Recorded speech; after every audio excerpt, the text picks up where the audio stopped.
And Mama V is all here, looking all red and beautiful. Good morning to you. How are you? Good morning. I'm good. You're not 100% this morning. No. Yeah. Not well. It is well. I have to. It is well. Okay, so let's time for us to do the newspapers. I will start with the Daily Graphic newspaper. Front page of the Graphic: illegal miners face stiffer punishment. President assents to amended law. So now the punishments in this new minerals and mining law pegs the sentence for offenders between 15 and 25 years. And the president says we have to take away some of the discretion of the judges, largely because they are not cooperating on these matters. People are caught engaged in this flagrant acts. They are taken to court but granted bail. And then at the end of the day, they disappear. That's a quote from the president. The president told the members of the Council of State during their second quarter meeting with him. So details of that in the paper today. On the front page, there's president receiving document from Nano Tosrebo, chairman of the Council of State, at the Jubilee House in Accra. Also on the front page, SIGA will focus on making SOEs profitable, according to the State Director General, State Interest and Governance Authority. That's the new name now. SIGA. Yes, SIGA. And that's the Director General, Stephen Asamoah Boateng, on the front page of the paper. Bank of Ghana turns attention to rural banks, recapitalize or be sanctioned. Details of that is on page 16 in today's papers. So we know from the last statements that the Bank of Ghana issued that they are done with cleaning the banks, essentially the 3 tiers that we have. Yeah, so to speak. And now the focus will be on the. They also did mention, not in this last statement, but some time back, that they were going to go to insurance companies. We're waiting closely for that. But this one says, after cleaning the risk and insolvency in the bank and non-bank financial institutions, the Bank of Ghana has now turned its attention to the rural and community banks, with a reminder to them to top up their minimum capitals to 1 million Ghana cedis by February 2020 or face sanctions. Directive signed by the Secretary to the BOG, Mrs. Frances Van Hensaki, warned shareholders and directors that banks that fail to comply with the requirements would face sanctions. So details of that directive on page 16 in the Daily Graphic newspaper. And it's a good point that you mentioned the insurance companies, because if you get to find out about how compromised the banks have been, you get to find out some of the other related portfolios or loans that they have that have been NPLs or non-performing have been with some insurance companies and albeit being owned by the same shareholders. Yeah, absolutely. So it's the same money being moved around. Yeah. Back page of the Daily Graphic. Oh, that is to say on this matter, Roland, that you can give a fair prediction that some of these insurance companies related to some of these collapsed banks, the owners of the collapsed banks, will probably also have. I don't want to say that, but there will be a lot of focus on them. Yes, let me put it that there will be a lot of focus on them. Yeah, they are going to suffer from the edge of the sword of the Bank of Ghana, definitely. We'll see. Because we have to be realistic. You take a look at them, and you also look at some of the books of the banks that have already gone down under, and sitting on their books. Facilities or whatever it is that they gave to some of these insurance companies. And relatedly, one of the issues was that for single obligor limits, they were exceeded. And it also means that for some of the exposures that they had, they were to companies that were also owned by the same shareholders. Well, and you get to find that some of the shareholders, and they call themselves a group of companies, had banks, they had insurance companies, and they also tended to trade among themselves. And on paper, the trade was done, but the liquidity movement was just not going. Absolutely. Well, so the point is, if Bank of Ghana has taken away my bank, has taken away my small financial organization as well, and all I have is my insurance company, and you know how serious the Bank of Ghana is, at least now, then you do everything that it takes to make sure the books are correct. so that you keep your insurance company. I hope that this is what, yeah. I think that they should. And I'll be surprised if they don't take advantage of this window. Yeah, good consultancy advice. But we also have to say that it will be done through the National Insurance Commission as well. So because they are also the related. Absolutely. Let's quickly take you to the back page of the Daily Graphic before we move to. I think the Finder, or allow Roland to come in. So back page of the Daily Graphic, squatters take over a desolate building at Dunkirk. The remains of a 3-story building. And Dunkirk is a suburb of Kumasi. I hope it is Dunkirk. Yeah. Dunkirk. Which 2 years ago was found to be sinking and about to collapse, and was ordered to be pulled down by the Kumasi Metropolitan Chief Executive, has now become a haven for some squatters in the metropolis. Shortly after the order was executed, the KMA had the perimeter of the building barricaded for public safety, but till now, no further action had been taken on the building, which is now a death trap. A very familiar scene, if you ask me. It's almost as if we don't have plans for it, but simply because people are agitating, we pull the structure down, and then it remains pulled down in the state that it is. And now people... The structure, even when it was up, it wasn't safe. They pulled it down, and people are now sleeping in it. So the up structure wasn't pulled down, and people are living their lives in it. But I just as they do always, because the media has paid attention to it, they will pretend to fix it. So we hope that at least they pretend to fix it. And you know, Dunkirk is a commune. It's an area in northern France. Okay. And it played an instrumental role in the Second World War. There's even a movie that's been titled Dunkirk. Yeah, nice. It was nominated for an Oscar. I don't know whether it won. I didn't follow that. Yeah. Good education for me. Let's turn our attention to the Finder newspaper. Front page of the Finder. Ghana imports 50,000 tons of palm oil each year, and it is valued at between $30 million and $40 million. President signs law that provides 15 to 25 years jail terms for galamseyers. IGP deploys special investigators to help probe killing of 2 officers. Ghana Water Company worker drowns after maintaining Ho pipeline. Oh, that's a very sad one on page 2. It says Christopher Somme, 28, a staff of the Ghana Water Company in Ho, got drowned after taking a dip into the Chao River. Roland, is it Chao? At Akrofo Heavy Whopper in the whole West District of the Volta region. Akrofo is when you get to Sokode, there's a junction there, one that will lead you to Abutia, and the other one will lead you to Akrofo. When you're getting to Sokode, heading towards the Volta regional capital. So the story says it was after he had maintained the main pipeline feeding the whole municipality. Mr. Chachu Seshi, Regional Distribution Manager of Ghana Water, confirmed this to the Ghana News Agency. He said the incident occurred at about 10 a.m. yesterday when the deceased and 2 other staff members sent to work on the broken pipeline found their way into the river to have fun. Oh. And Mr. Chachi said the deceased failed to return after some minutes, and a search was quickly organized. Then Somme was retrieved dead. He said the police was called to the scene and conveyed the body to the whole teaching hospital mortuary. You know, yesterday I talked about this situation because the people in Ho have not had water for 7 days. Wow. Yeah. One of the newspapers reported on it. Can't remember which paper exactly. And so this was supposed to be to fix the problem, I guess. And then Christopher went and didn't return. That's really sad. May so rest in peace. Okay, also Assembly's moves to retain parts of royalties. That story is in the Finder newspaper today. You can read on the details. Let's do the Ghanaian Times before the Daily Statesman. So the Ghanaian Times, 3 regions to mark 60th anniversary of creation of Bonohafo region.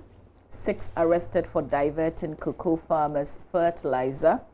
The Badabana headline is punishment for illegal mining, 15 to 25 years jail term for galamseyers as presidents assent to new Minerals Mining Act.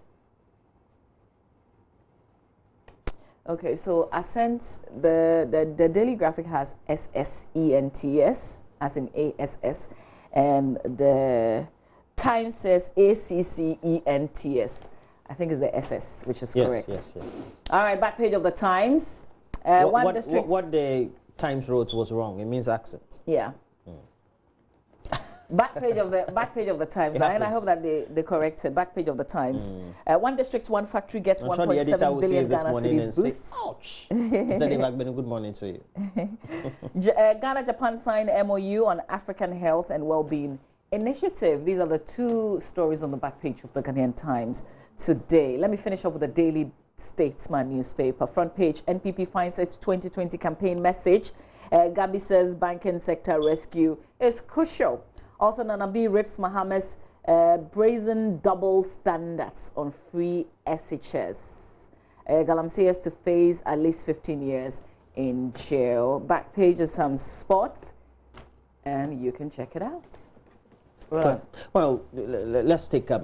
There's a story that's on the front page of the Informer, and it's talking about Namwan and Men's Gold customers, and it's been captioned, "Dark clouds hung over Namwan's $39 million claim as lawyer calls for proof of evidence." And Murphy was mentioning this yesterday morning, because when you listen to the gentleman, then you get to find out there's always a condition. If a condition is not met, it means that the customers won't be paid because he won't get the money. And so he's telling government, please, I'm appealing to you, help me retrieve. Wait, so yesterday I was reflecting on his words again, and I realized, he had said, as a sign of good faith, we're asking we're pleading, or I don't know, whatever word, but with the Attorney General to help us. I said, as a sign of good faith from which court is? Yeah, like that's a bit confusing from to me. Government, because naturally, a government of any state has a sense of responsibility. Indeed, has a responsibility to its citizens. And Men's Gold customers are citizens of Ghana. Oh, no dispute about that. So the state needs to take care of its own. I think it's been the issue has been his posture from the very beginning when this matter started, and that's why now when the regulator is biting so hard, nobody dares steps into it. Not even the presidency. Do you get what I mean? Yeah. Because from the very beginning, he fought it. He did. He did fight it. I remember all those statements and the counter statements that were coming. So we're not expecting that he'll cave in the way that he seemed to be doing. He should still continue to fight it because I'm sure he believes he has a legitimate reason. He was trying to explain his legit business, wasn't he? Yeah. That now needs to be well regulated. He's also, it's one of the pointers he gave that he has to be well regulated. There needs to be. It's interesting where we are now. They need to put in a proper regime for it to be captured. I think what is absolutely sad is the fact that there are human beings who are customers at the center of this. Otherwise, I agree. Everybody would have said, you know what, Mama, deal with him the way you want to deal with him. What you just said, I can relate. I know you can. Ghana's losses. Corruption festers under Akufo-Addo as Ghana loses 9.6 billion Ghana cedis, and that's according to the new reports by the CDD. There's also reports being circulated and saying that we're second after South Africa in Africa. I don't know. Military coup, police brutalities on peaceful protesters, and MPP elder blasts defense minister, says power is transient and advises him to grow up. Don't sacrifice friendship for IGP posts. Asante Apietu advises police bosses. Okay, and we know that he had a ceremony. He attended a church service to. So what is so his advice is based on? Did he practice it, or sometimes when you're there, you are not able to do it. So when you go off, you want to give people a practical advice. Okay, so when you're on the fence, when you're on the fence, you tend to see more than when you're in the middle. Okay, so what I'm saying is, I agree to that, but I'm saying that is this something that worked for him or didn't work for him? The advice that he's giving. You get what I mean? Read it again. Don't sacrifice. Don't sacrifice friendship for IGP posts. I think it's. Is that what he did? I think it's something that is. So it just means that on the flip side. You have to keep those who are closer to you around you, so that just in case the times are hard and you are off the seats. Okay. So did he lose friends around him because of the post? That's the other one. It's just my curious little mind asking questions. I'm not being mischievous this one. I don't know whether that's mischief too. So let's go to the Daily Guide, then we'll go to the Daily Dispatch quickly. Nana blasts BOG for 30 rotten banks, 25 years jail for Galamsey. Mahama running mate rejected. Has an attached picture on top of it of Professor Kwesi Botwe.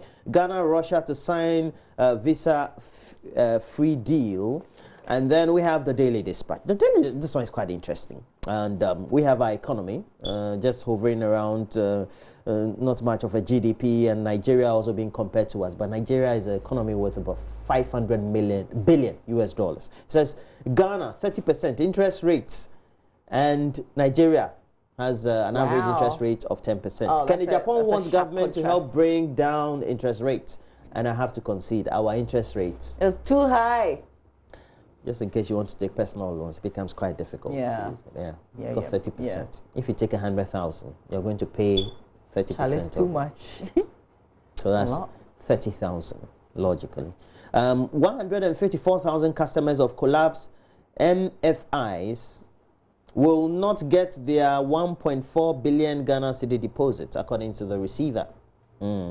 Government's claim on saving $7 billion on cancellation of PPAs misleading. Alex Mould. Nama has been talking these days a lot, these days. And then let's go to the Go Street business. Banks tighten loan stance, move towards long-term investments. Has an attached picture of the Bank of Ghana governor, Dr. Ernest Addison.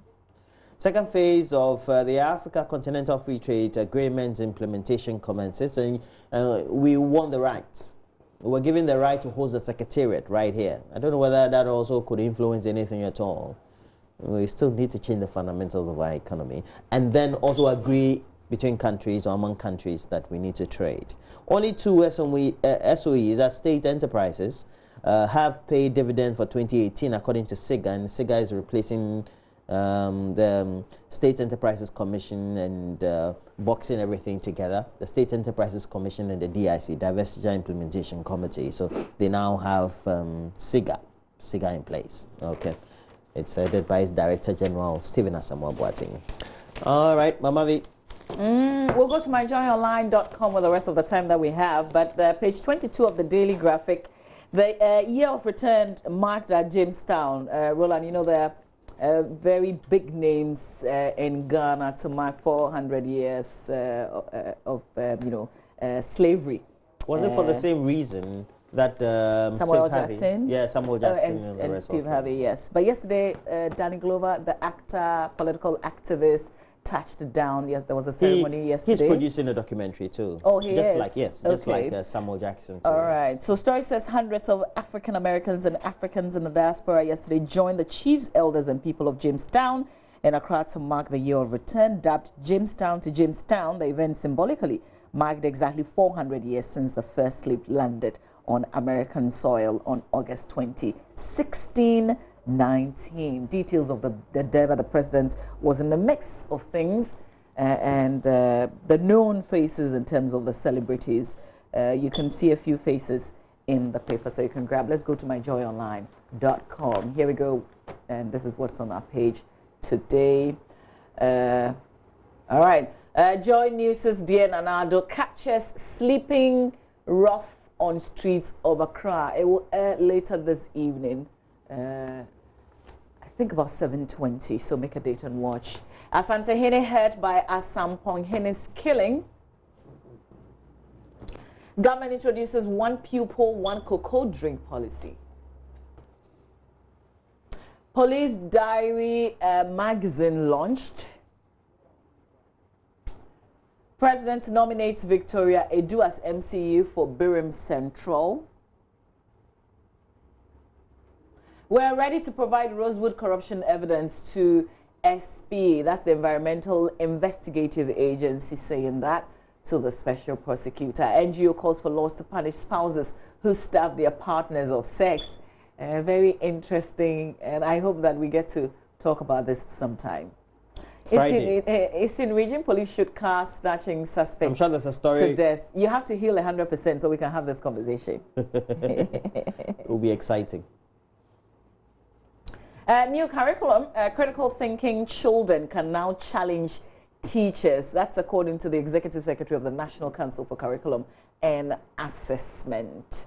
They're called NACA. Many more stories on our page. Catholic cleric loses appeal against sexual abuse convictions. And there are lots of other stories that you can take a look at on myjoyonline.com. We'll bring you sports. You know, Phil Neville, who is England's women's manager, has said that footballers should boycott social media to send a powerful message that abuse is not acceptable. Also in the world of football, just like we have a normalization committee in Ghana, you know, Egypt has a normalization committee also in place now. They are having a transition? Yes. Oh. So, I didn't know that. And it got me thinking about our own normalization committee. Like, where are we in that process, that whole process? We're supposed to have elections, right? Yeah. Now we've put together a 7-member committee to help us do a certain transition after the work that has been done by the normalization committee. And you know that they had been liaising with FIFA and had been a recognized body for us to get on to the stream of having the GFA as an incorporated body that's supposed to look after football. I think it's been long overdue. Yeah. A year after that announced expose and the things we should have done. I don't know whether we've done what we have to do, but Charlie, sometimes. All right, so more of what is happening in Egypt today, plenty more in the world of football and other sporting activities. Yesterday, I just listened to a heartbreaking story of, is it, Benedict, you have to hear me and build on this. Is it volleyball or beach volley that we performed rather very poorly? And we've been concentrated. They're all African games. All Africa games. We've done like a very, very poor job. We've always concentrated on football. That's where all the money goes. And the other sporting activities, zilch. We've always been talking this way. We're still here, 2019, still talking like this. There's a lot of sports coming up with Benedict. Stay with us.